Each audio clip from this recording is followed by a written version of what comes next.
Hi, you guys. Welcome back to the As Told by Kenya podcast. If you didn't watch my video, my vlog yesterday, you're probably unaware of that. This is day 2 of my Vlogmas. So instead of vlogging, I am going to basically post content on Patreon literally almost every single day. December, fortunately and unfortunately, is going to be a very busy month for me because I am starting my journey as a Patreon ambassador. And see, here's the thing about Kenya. Deadlines and things, I just don't do well with deadlines. I don't do well with all the thing people depending on me, I guess is the word. I don't like people depending on me. I don't like people. That's why I try to take as little sponsorships as I can because I simply just don't want to do them. I don't want to sit there and do the videos and all of that. So December is a really busy month for me. So I'm trying to dedicate most of my time to just being over here and just talking with you guys because Patreon, you guys have been like the bestest this year. I have been able to grow my Patreon in a way that is unthinkable. That's the reason why I'm a Patreon ambassador, because the numbers we are doing over here are just record breaking. I'm gonna just say it's record breaking. We've barely been active for a year and we are almost at 2,000 patrons. Absolutely incredible. Absolutely incredible. I never thought that I could make a living off of Patreon, and because of you guys, I genuinely am. Like, I don't even have to rely on YouTube for an income. So, it's just really cool. It's just really cool to be over here and talking with you guys. So, Vlogmas is my gift to you guys. I just want to be on here and hang out with you guys for the month. Anyways, instead of talking about things that I want to talk about, I'm just going to jump straight into what you guys want to talk about. I always try to answer the first thing that someone says to give whoever posted first. So whatever, if you want your question to automatically be answered, you got to be first. And the person who typed in first asked about This Is Us. They asked if I was caught up on This Is Us, and luckily I decided to record this podcast today and not yesterday, because if I would have recorded it yesterday, I would have had to tell you, no, I am not caught up. But I am caught up because I got caught up yesterday, and how am I feeling about this season? I mean, it's almost like, first of all, we got 4 episodes. And the beginning of This Is Us always starts slow. It's always slow until it's not. So I think the strongest episode was its premiere episode. The premiere episode was just really, really strong. I'm loving the flashbacks, obviously. I'm curious about what they're going to do about the younger Randall, Kevin, and Kate. The fact that they're not kids anymore, so they're not little anymore. They look like teenagers because the actors and actresses who play them are teenagers. I wonder, we now have a whole, we can't rewind to them being little anymore. We have to now only see them as teens. I'm excited to see teenage Randall again. Teenage Randall is my favorite Randall of all the Randalls. So I'm excited to see some teenage Randall flashbacks. That is fun. And yeah, I've been enjoying it. If you guys do not know, This Is Us is my favorite show on television. I love This Is Us, so I have been enjoying it. So first question, that was for you. You got it, do. Someone asked, what series am I currently watching? I am currently watching The Challenge, which is a reality show. That is kind of what I really have been watching. And am I watching? Oh, my boyfriend never saw Shameless, so I'm watching Shameless with him. So we do that, and that's pretty much it. I have not been, I'm watching Emily in Paris, and mediocre at best at the moment. Me and Netflix, you guys know me and Netflix do not get along. Y'all know that me and Netflix have a problem. My problem with Netflix is when I was heavy into TV, it was before the streaming era of television. So television shows had to be at least decent, have a decent concept to get put on air, because people were fighting for so many, just a few slots of TV time. And Netflix allows that. Netflix makes it so that Your show don't gotta be that good to be on. Like they green light anything. They will green light next to anything. Therefore, I think Netflix has a bunch of decent ideas that don't need to be shows. A bunch of shows that could just be, it's a good idea. Maybe make it into a movie. Many of the Netflix shows would be good movies. Good movies, good straight to DVD movies. But instead, Netflix made them into entire series and they're not good. So I'm currently watching Emily in Paris. And I put it on when I was in Charlotte over the holiday. I put it on before I would go to bed. And like I would always fall asleep on it. Like I would watch one episode, then fall asleep and it's on episode 6. Like I just was very in and out of it. I'm not really doing it. Anyways, I know that my assistant put this up a while ago because y'all are asking about Kelsey's diss track. That was a while ago, wasn't it? Well, she put this up on the 30th, so I guess it wasn't that long ago. If you don't know who Kelsey is Meg Thee Stallion's ex-best friend, whatever. Here's what we're facing. We're facing a bunch of young people who got thrusted into the spotlight very quickly.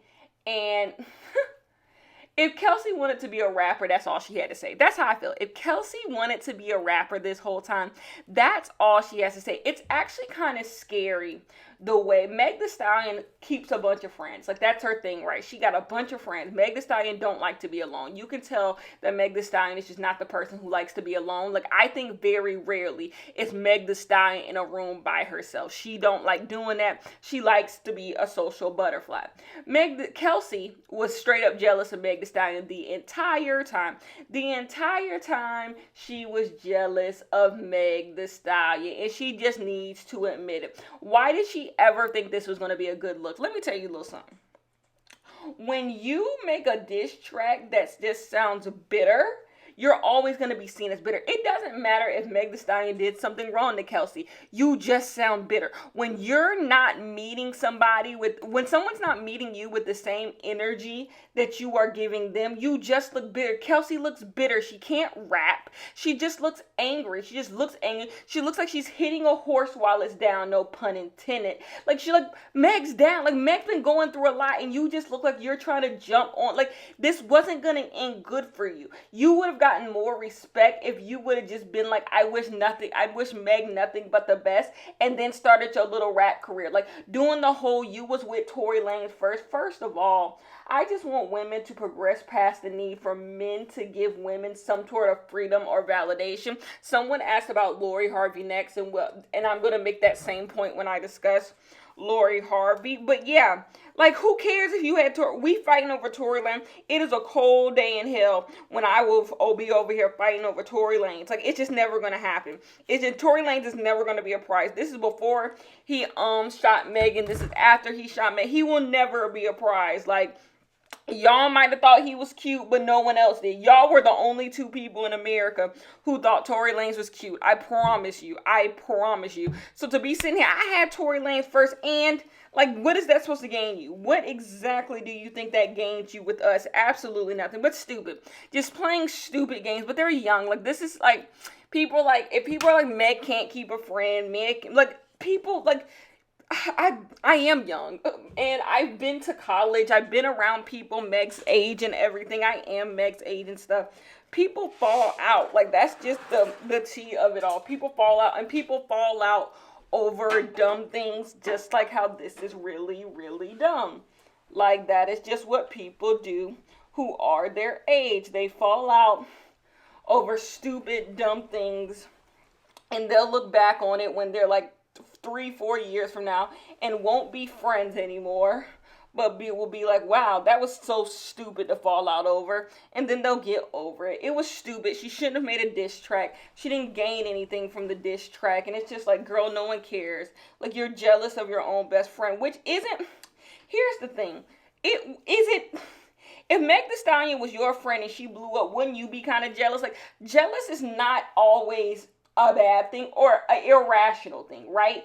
jealousy is weird when it's irrational, but sometimes you should be jealous of people. Like, if she wants to be a rapper, or she thinks she's a better rapper than Meg, or simply she just wants to be a rapper, or she liked Tory Lanez, and you see your friend doing all this stuff that you would like to do, jealousy is the emotion that most people would have. I hate how people like to act like they're above jealousy. There are things like right now, Kenya wants a Jeep Wrangler. I want a Jeep Wrangler where the roof comes back with a push of a button. I want that Jeep Wrangler. And you can bet your bottom dollar if someone I knew got that Jeep Wrangler, I'd be jealous of them because I want it. Because I want it. I know I will get it for myself eventually. So that's maybe why I wouldn't be as jealous, because I know it's attainable. Like, I could go get it tomorrow if I wanted to, but I'm just not going to do that. But for Kelsey, being a rapper is not attainable to her. Like, it's not going to happen. So of course she would definitely be jealous. We're jealous of dumb things. She is literally best friends with somebody who has the life that she wants. Of course she's going to be jealous. So it's not a slight on her saying that you're jealous. People oftentimes are like, you're jealous, and that's just ugly. People are more jealous than they would care to admit, and that is just the tea of it all. You see people almost every day that you are jealous of. You see people have things that you are jealous of. It's just the way that you voice that jealousy, I think, is the issue, and Kelsey handled it the wrong way. Anyways, to the next topic.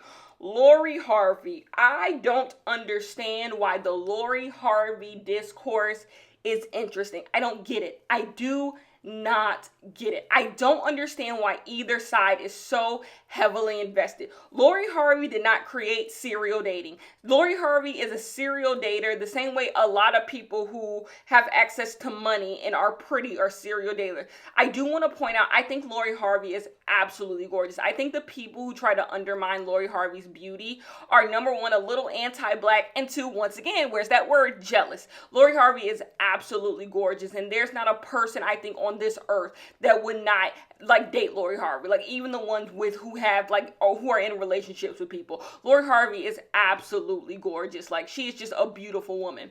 And so with that being said, of course she is serial dating because she is beautiful. She don't have no job, and what else is she gonna do all damn day except date people? Of course. But anyway, this conversation strikes because Lori Harvey was seen getting off an airplane into Atlanta with Michael B. Jordan. First of all, I am happy to see Lori Harvey with someone like Michael B. Jordan, because this is the group of men she should have been dating in the first place. It's about time that Lori Harvey step up her dating game. This is the arena that Lori Harvey needs to play in. She needs to play in the A-list celebrity, A-list, she needs to be playing in that arena. That's where Lori Harvey's talents should be used for, to get men who actually have something going for their life. No tea, no shade. Future got 87 kids. Sorry, don't waste your that. We've been there, done that. This is where she needs to be. Michael B. Jordan ain't got no children. Michael B. Jordan has a career that just has a great career trajectory. He is just doing well for himself, and this is where Lori Harvey honestly should be. I don't know if they're dating or not, because I'm gonna mind my business.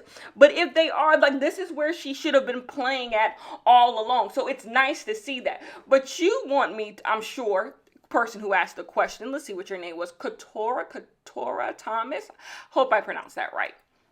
You want me to discuss how people act like lunatics when it comes to Lori Harvey. This is why I say both sides are equally strange to me. So I'm going to go first with the women, because I don't want to drag y'all for too long. The women it's black women who do this, and I love y'all to death, and I hate to have to drag you, but it's getting weird.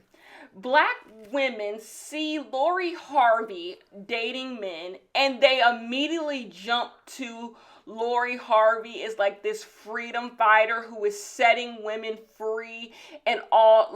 Oh my gosh, Lori Harvey is an example to all black women that when you're young and beautiful, you need to date and da-da-da-da-da-da-da.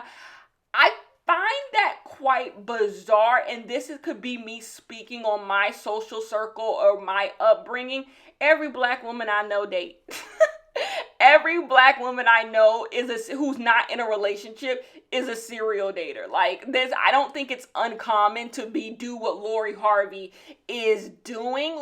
Everyone, and maybe this is because I did go to a certain type of college and all of those things, but Everybody I know is a serial dater who's not in a relationship. They be on dates with men. They be going, like, they be hooking up with men. They do. So that's the part that's a little baffling to me, because I'm like, do y'all not know other people other than yourself? Like, you might not be a serial dater, but like, do you know what other black women are doing? They dating people, whether it be on apps, whether it be on Twitter, whether it be on anywhere. They dating people. Like, people do that. So the idea that my fellow black women, love y'all to death, shape Lori Harvey as this freedom fighter, it's a little weird, because another huge thing is, I want black women to stop feeling empowerment by the hands of men. I'ma say it. I'ma say it because nobody else will. I want black women to stop feeling like freedom comes in the shape of dating men. That's why I can't be in, because I know what they're trying to do. I see where what effort they're trying to put in. I know what they're trying to do. They're trying to come to Lori Harvey's defense, like Lori Harvey is just doing what she should be doing at her age. There's nothing wrong with that, which you could just use those words, right? Sometimes people try to philosophize things when they don't need to. People try to make something more spiritual or more philosophical than it needs to be. Like, you could just say Lori Harvey's dating the same way most young women date,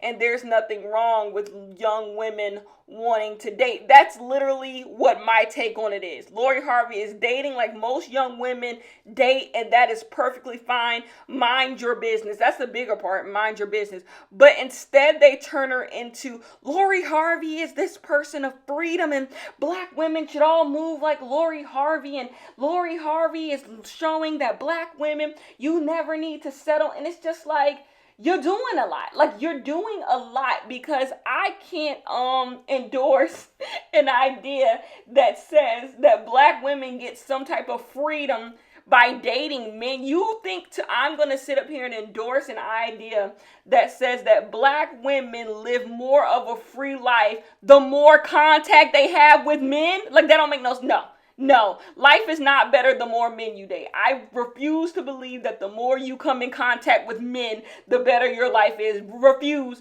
because you can't believe that. Because the same people who be like, men ain't shit, and be talking about like, oh, men do this to women, men do this to women, also be like, date more men. And it's just like, something ain't adding up. Like, I'm not a mathematician, but the math is not mathing. Like, you got to pick one. Either you believe firmly that a lot of harm that women are faced with comes at the hands of men, or you think, black women need to date more men. Like, you got to pick one. It can't be, both can't happen at the same time, right?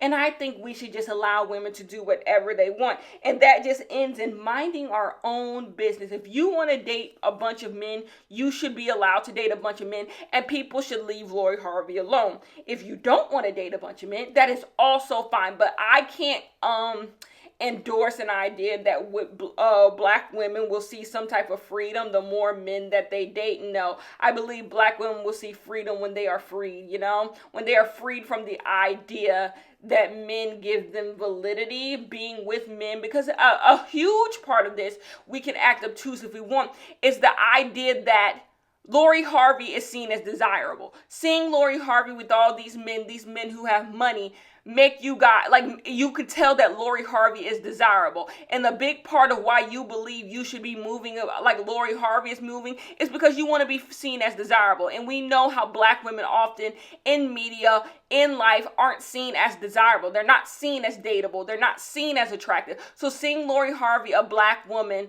be seen as desirable, it makes you feel good. And like, we can act like that's not what's at play, but that is what's at play. You wanting black women to be seen as the most as desirable as possible. And I 100% understand that. But once again, like, y'all don't look like Lori Harvey. Lori Harvey is an anomaly, number one, because she's rich and she looks the way she looks and all of those things.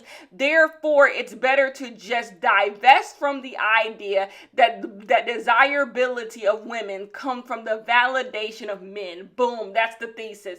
That is because many of you women are absolutely gorgeous, and that will work for you. Dating a bunch of men, you probably won't get men who are as rich as the ones Lori Harvey is dating, but dating a bunch of men and you will feel desirable through that. But many of you won't because of what? Racism. Not because not because you're ugly, not because you're anything, because there are women of other races who are not the cutest thing in the room, but they get that simply because they're not black. So it's not anything to do with you why you won't get that. It's because of racism. So if we're not going to do the work to dismantle the racism, there's a lot of work that needs to be done, I guess. And then the men who are over there, Lori Harvey getting ran through, y'all are just upset that Lori Harvey moves without consequences. Y'all see this woman moving without any care in the world. You see this woman with all your faves, and you like, how is she? Y'all low-key, what's the word again? Jealous. Y'all are low-key jealous of this woman because she with the dudes y'all want to be with. Let's talk about it. You see them giving her validity and you don't like that because you don't want that. You don't want that. And I'm here to tell the tale. Anyways, they're just hateful. The men who get mad, they don't even know what they're mad at. They don't even know what they're mad at because they believe that Lori Harvey has been quote unquote passed around. Therefore, the next person shouldn't want her. The next person shouldn't want her. And I think it's LOL hilarious. People are like, Lori Harvey gonna get pregnant as if she won't go abort that baby tomorrow. Like, what are you talking about? Lori Harvey could have been pregnant and she probably aborted it. Like, you don't know this woman. Like, mind your business. Like, I hope she gets pregnant. I hope she this. Why would you hope that on her? Why would you hope for her just dating around to end in a pregnancy she doesn't want? Like, that's weird. That is weird. And then they be like, you think if she were to get pregnant and didn't want it, she wouldn't go get rid of the baby? Like, what are you saying? Like, what are we really saying here? Like, shut up.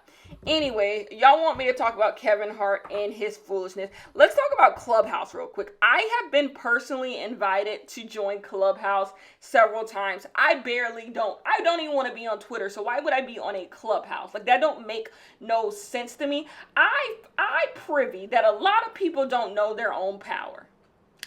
If you got time to be on Clubhouse, hooting it up, putting in voice, memos and all this stuff. Do y'all know how lucrative y'all social media platforms could be if y'all just took half the time to figure it out? Like, to sit up there, I'm not sitting up there talking on Clubhouse for free. I am sorry. There are plenty of you who support me and want to hear what I have to say. Like, I'm not sitting up there yucking it up with strangers. It's not going to happen because there's plenty of you guys who do want to hear what I have to say, who actually support me. So I'm like, y'all are sitting up there yucking it up with strangers, and it's like, where do y'all find the time? Where do y'all need to find a way to make y'all platforms lucrative if y'all have all this time to be on all these different social media sites, because it's crazy. So no, I will never join a Clubhouse. I have no desire to join Clubhouse. Number one, it's not even my age range. I feel like maybe it is. First of all, we can discuss how I kind of play in a younger age range. Like, most of you guys probably on here are younger than me. Like, my audience is young. Like, I'm not gonna be on Clubhouse with 30-year-olds. Bye. No, I think y'all are weird. Like, no tea, no shade. But I think y'all are weird. Like, I think y'all need to go find some real life friends. No, thank you. So no. But anyways, Kevin Hart was on Clubhouse. And I guess they was calling him unfunny. So he went into the Clubhouse room because these celebrities care too much. Can we once again discuss how if I was a celebrity who had the money that Kevin Hart has, who's another celebrity that stay worried about what other people got to say about them? Cardi B, those types of celebrities who really be caring too much about what people got to say about them. Y'all would never see me. I simply I wouldn't care. Kenya don't got no money and she don't care. You think I'm going to care what they saying about me in the Clubhouse when I have all the money in the world? Like, Kevin Hart is rich. You think I care what they saying about me in a Clubhouse? Because I don't.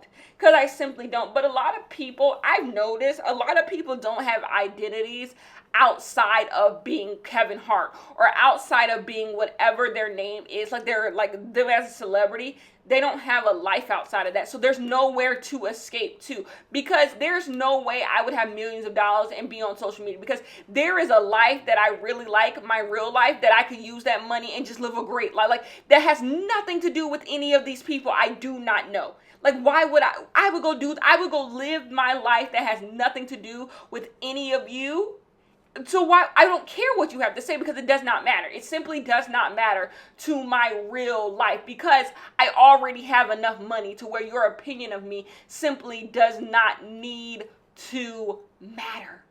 But anyways, we're here. So I'm assuming I like I said, I remember your old video dragging him for being a bigot. Yeah, if you've been a long time As Told by Kenya's subscriber, you know that I have dragged Kevin Hart at least twice for being a bigot. Kevin Hart is a bigot. Kevin Hart is a bigot in the same way a lot of black people are bigots. They spew this transphobic, homophobic, anti-black rhetoric, and they mask it in this veil, this thin veil of pro-blackness. Like, that's what they do. Like, he did it to Lil Nas X, when people were talking about his tweets about beating up his child if they were gay, trigger warning. He like was like, that's not what I meant. Like, it's this same idea. Like, Kevin Hart's a bigot. Kevin Hart is a bigot in the same way a lot of people who who think it's funny. Oh, everybody can get these jokes. The minute somebody say everybody can get these jokes, like, no, everyone can't get these jokes, because the minute he makes a joke about someone you like dying or something like that, everybody can't get these jokes. You want the jokes to go off. This is so, okay, so Lakeith Stanfield, y'all know who Lakeith Stanfield is. He posted on his Instagram, a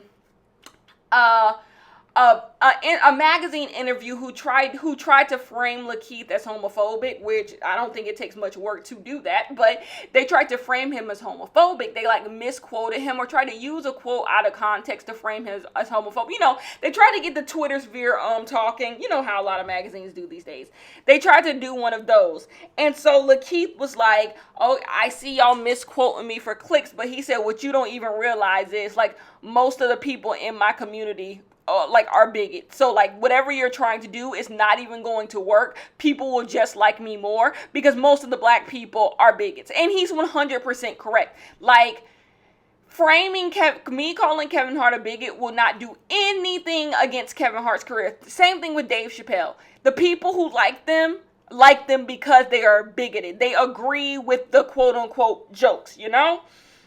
So it does nothing calling, like, Kevin Hart knows that's like half his shtick, but I do want to spend the time discussing how a lot of people like Kevin Hart, they like to pull the anti-black card, like, oh, y'all love to bring a black person down. Black people always try to bring black people down. Shut up.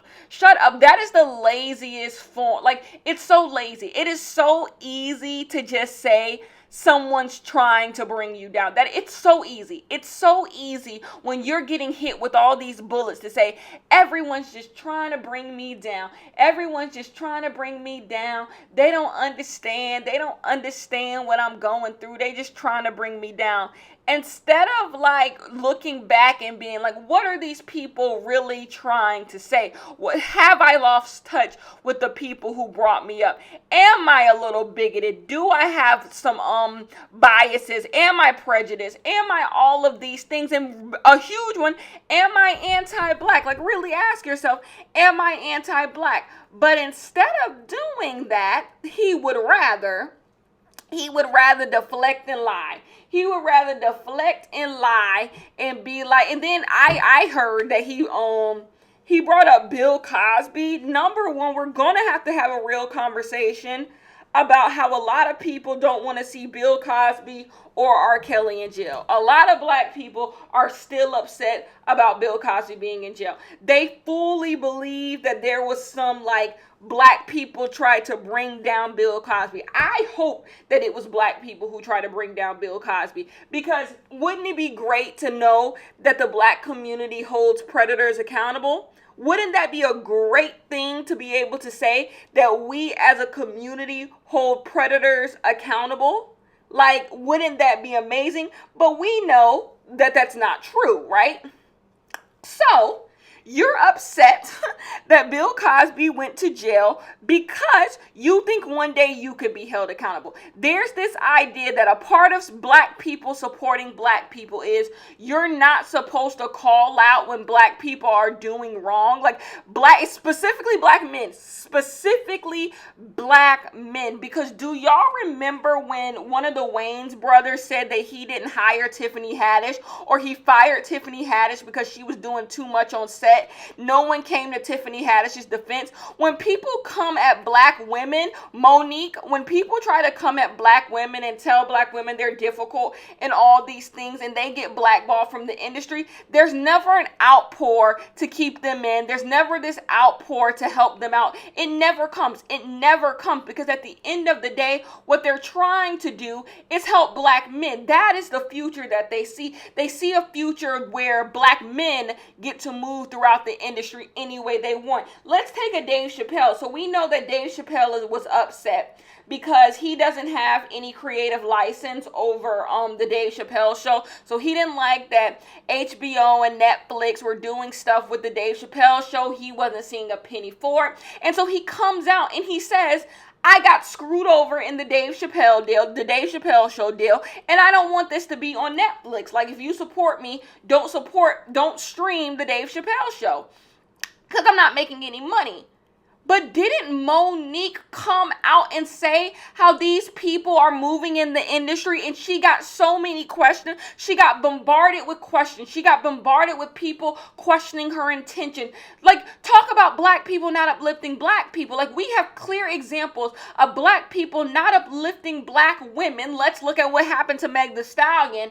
And there's nothing to be said. There is legit nothing to be said. We've heard more black men stand up for Bill Cosby than we have heard black men stand up for Meg Thee Stallion. I'm gonna leave that right here. Like, let's discuss it. If we're going to discuss it, let's discuss it. Because this seems like standing up for black people and uplifting black people starts and ends with black men. It starts and ends with black men. Y'all want to be able to move through society any way you want, and everyone else just has to be like, oh, let black men do what they want to do. Let Bill Cosby run around and trigger warning, rape people. Like, let him do all that, and let R. Kelly trigger warning, rape people, and let all of that happen, and it's no big deal. It's no big deal. Like, no, it doesn't work that way. It simply does not work that way. Sorry. I am so sorry. And then when he got pushed back on it, when he said the Bill Cosby thing, he was like, no. I know bringing down Bill Cosby was a good thing. No, you don't. You want Bill Cosby to be walking free, because at the end of the day, all you care about is keeping black men being able to do all types of foolishness that they get away with doing. That's what you want. You don't want to be questioned. So then you get Tiffany Haddish, because Tiffany Haddish owes her life. Tiffany Haddish is a pick-me. And I feel sympathy for pick-me's more than I feel anything else. I don't feel bad for them. I feel sympathy for them, because they not know what they do, right? Tiffany Haddish is a pick-me, and she's a pick-me in the worst way, because she kind of has a reason to be a pick-me. Kevin Hart did kind of like save her career. So, like, she has a reason to be a pick-me, and it's annoying, and I feel bad for her. And here's why I feel bad for Tiffany Haddish. Tiffany Haddish is untalented to me.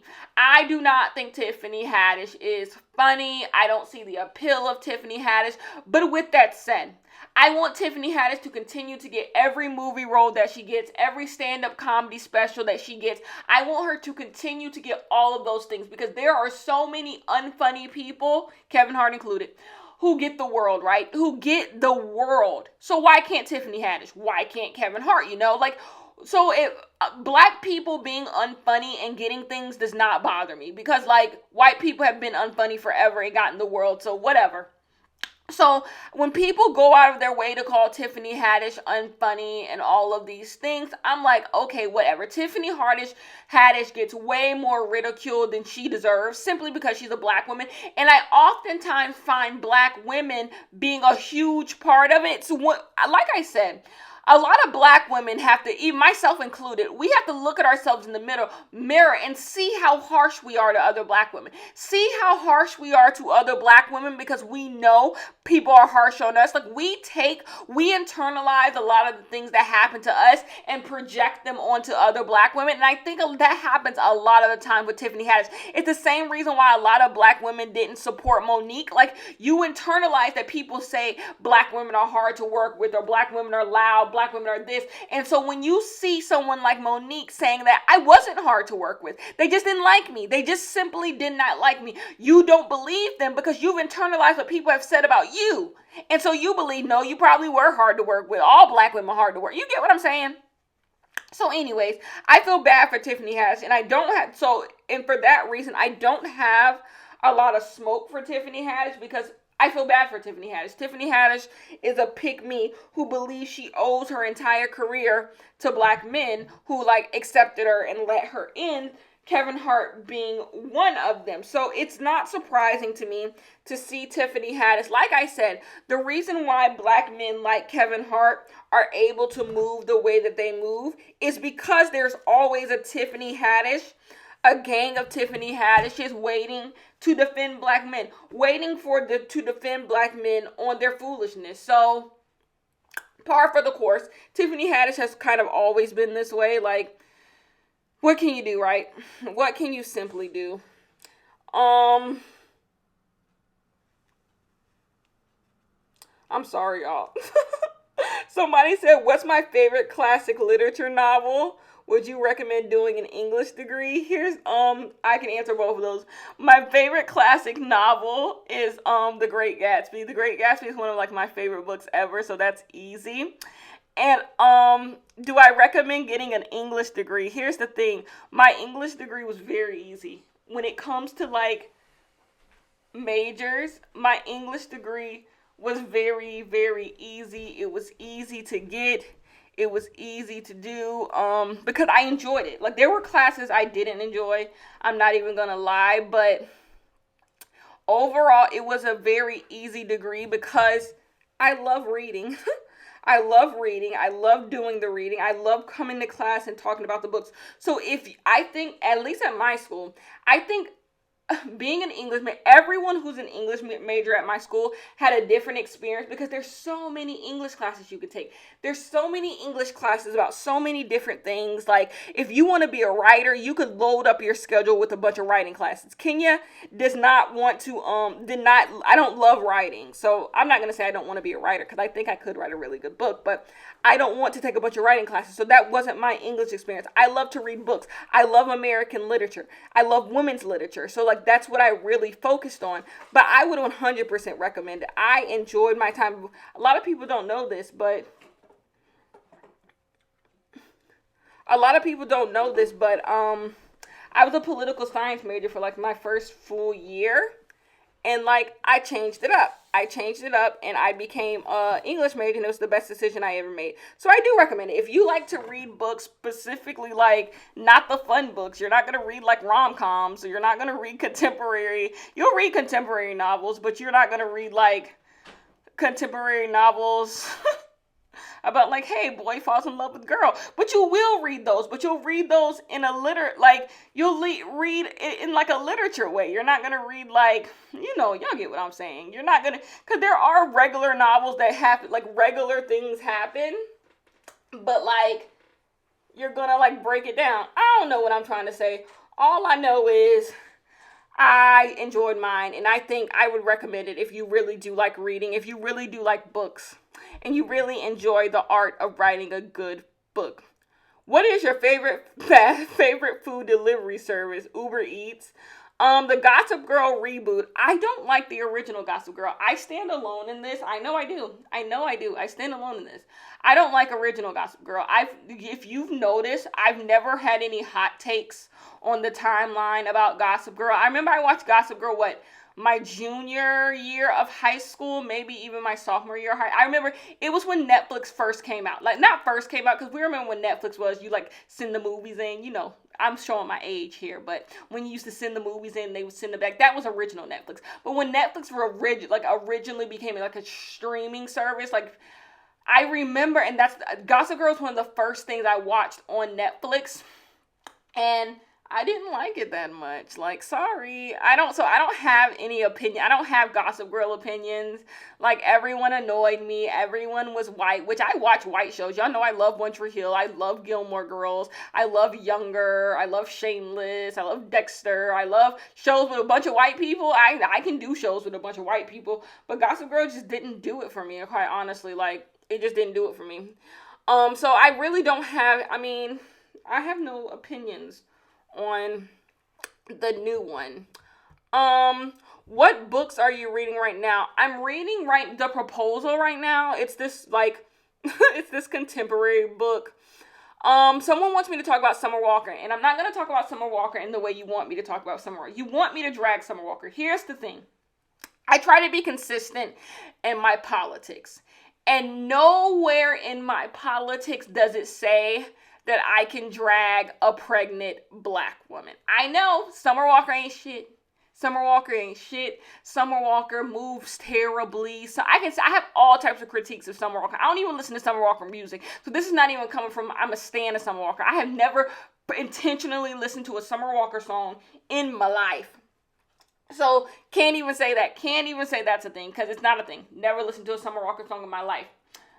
I'm not going to sit here and drag a pregnant black woman. Summer Walker knows the issue. We all know Summer Walker's issue. I would have loved more if people would have ignored Summer Walker and her foolishness the other day. I would have loved that more than people feeling the need to dunk on Summer Walker enjoys the attention. Like, she's the only person with a Finsta that everybody know.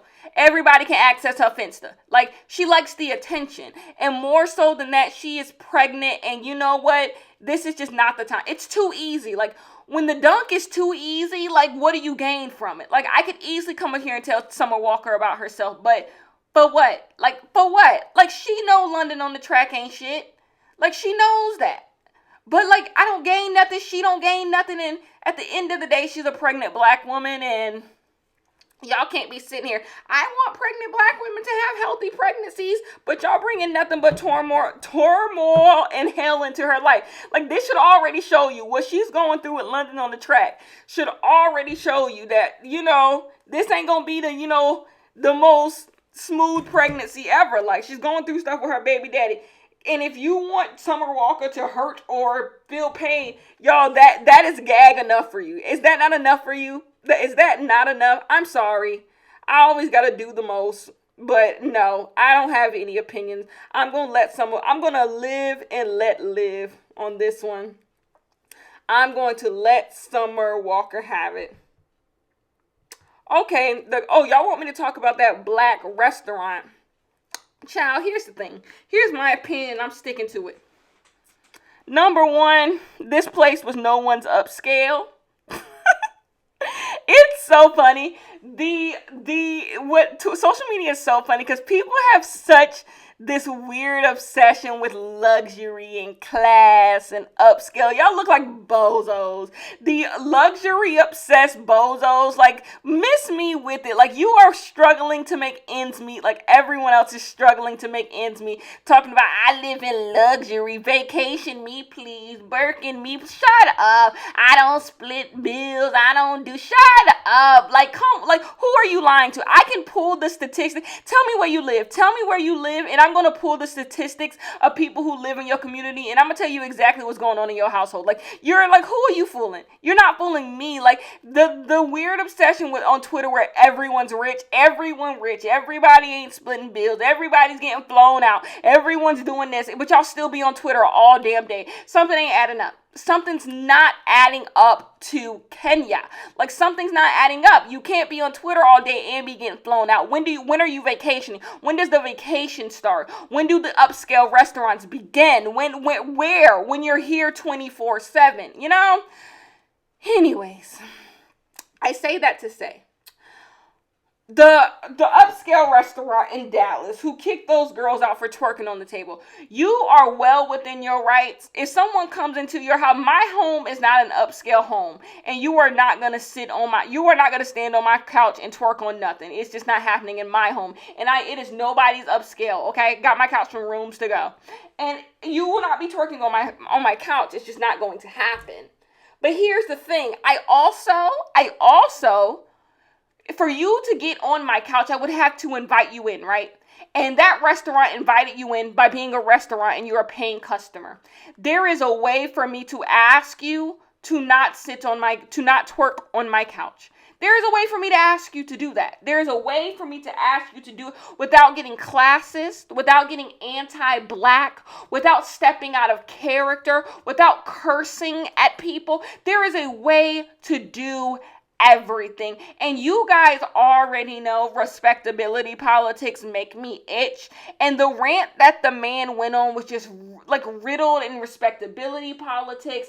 And it was just too much for me. You talked about in your question the embarrassing of black women. 110%. It's the embarrassing of young black people, this looking up, like the bougie, y'all, if you are black, you can speak. This is like a black podcast. Sorry for my whites out there. We really only covered all the black topics, but sorry.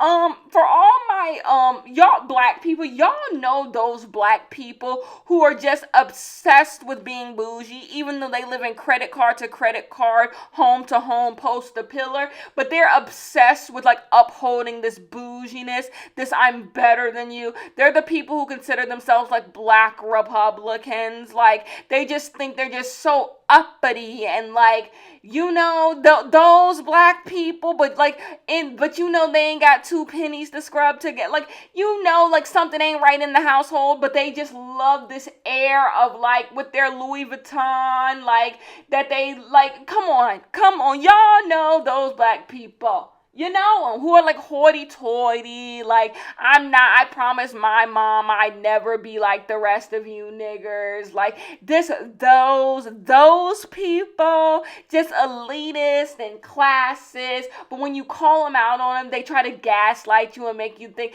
this just how I am, I'm just like this, I'm just, like, it's just ugly, the self-proclaimed bougie don't need to be spoken. Bougie just is, you know, you can just tell when somebody is just bougie. Like they don't need to say it aloud. It's in the way that it's in the regular things that they do. And you know those black people, that's what that rant gave. It just gave very fake respectability. Like, I want to be like the whites so bad.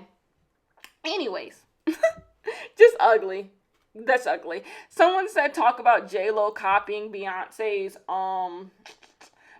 performances. We've been talking about this literally forever. This is not a new thing. J-Lo copying Beyonce is not a new thing. The Hive has clocked this since like 2012. Like, this is not new. Like, J-Lo does this. Like, J-Lo loves being a knockoff Beyonce. It's her thing. Like, Beyonce don't care. We don't care. Like, like, who cares? Like, it's J-Lo. J-Lo is the only person who will give you the most over-the-top performance and it still be boring as hell. Every time I see J-Lo perform, I am bored. Even though she has fireworks, theatrics, all types of things, and I'm still bored. Like, her Super Bowl performance, I was bored. Like, and it was over the top, and I was still bored, because that's just how J-Lo is.